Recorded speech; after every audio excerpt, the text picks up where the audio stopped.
I'm Alivia Schoneman, and I'm here to inform you about a very serious topic you might already know about. This topic is called racism. You might ask, what is racism? Racism is the way people judge other races who might look odd or act different by doing simple things like worshiping, talking, and even walking. The tremendous amount of racism in the U.S. is causing mental illnesses to children and adults. We the people was said for everyone to get along except others for who they are. Yet, if we see someone who looks different or silly, we automatically find it hard to get along. Maybe, if people are aware of the outcome, they will be a tad nicer.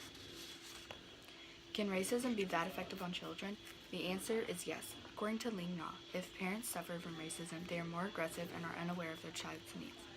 If a child is not given the proper care with the comfort and the ability to talk to their parents about racism, they could potentially grow up depressed with a bad look on society and people. If older children are exposed to racism, they neglect their own ethnic group and show the severe symptoms of depression.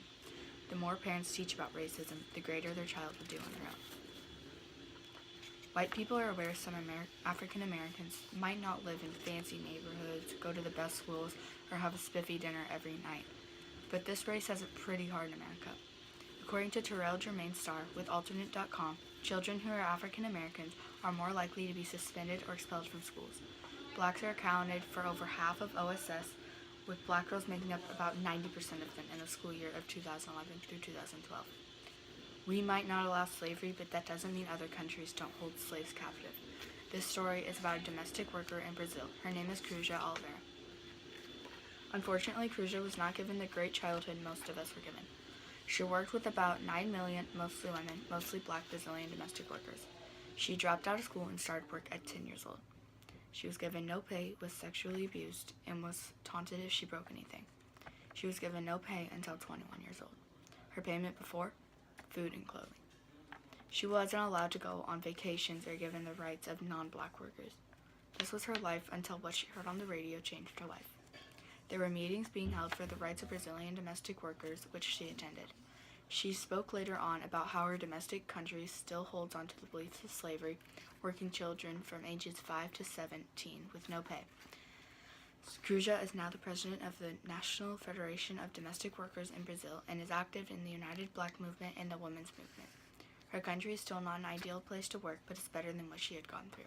There was a social experiment held by SP Magazine, and the social experiment was a white guy and an African American guy, and they both broke into the same car, and the car alarm went off.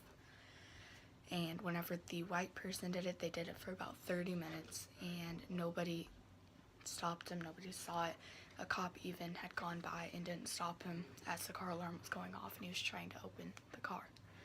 And then whenever it switched over to the African American guy, people looked at him really weird, and then the police were called, and he was arrested.